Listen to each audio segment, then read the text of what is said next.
So I'm going to share one of my favorite children's books, and it's called Eppossumundas by Kathleen Sally. And I had the opportunity to meet Kathleen Sally in person and hear her speak, and so she really inspired me. And I just love this little story. And if you notice the little possum here, this is based on a kind of a true type situation where she actually raised a possum. So it's really, really neat. So I hope you enjoy Eppossumundas.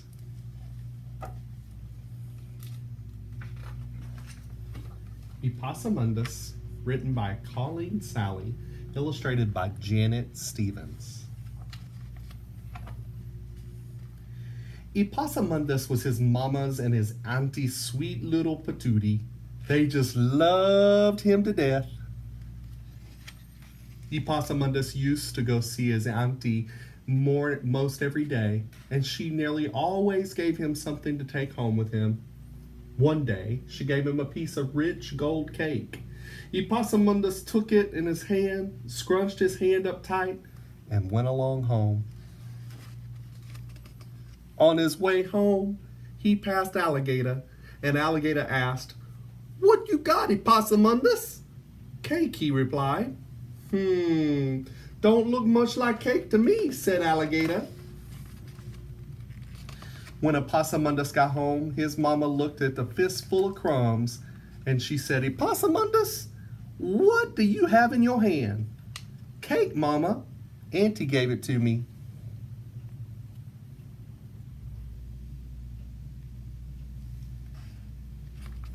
"Oh, Eppossumundas, you don't have the sense you were born with.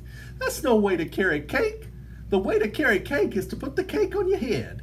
Put a hat on your head and come along home. Do you hear me, Eppossumundas?" "Yes, Mama."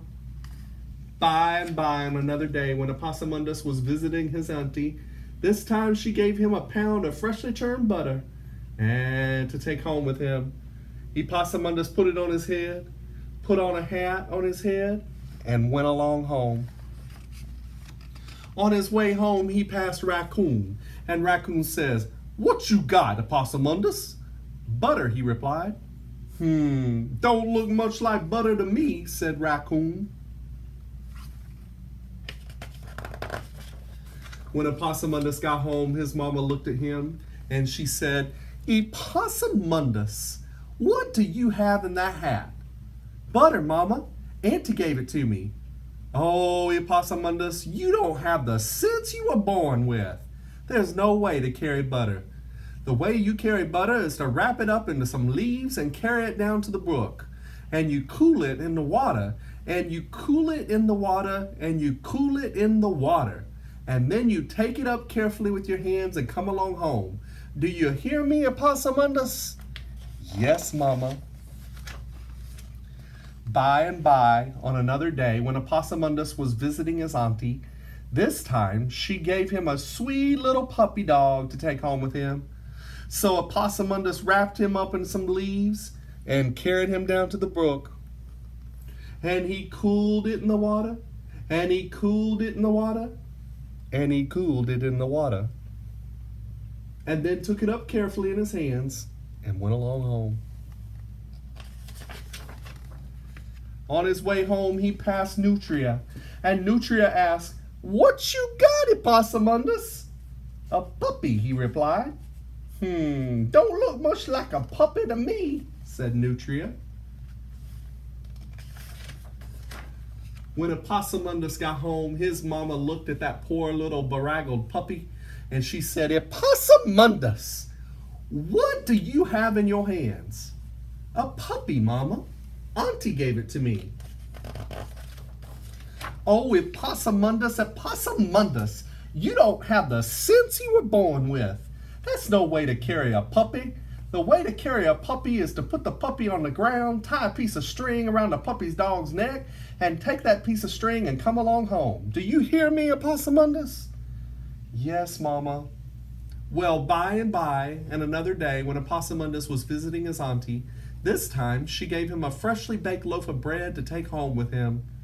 Eppossumundas put the bread on the ground, tied a piece of string around it, took to the other end of the string, and went along home.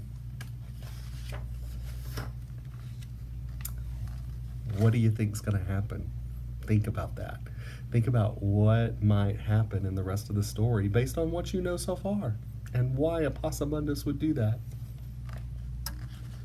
On his way home, he passed Armadillo, and Armadillo asked, "What you got, Eppossumundas?" "Bread," he replied. Don't look much like bread to me," said Armadillo.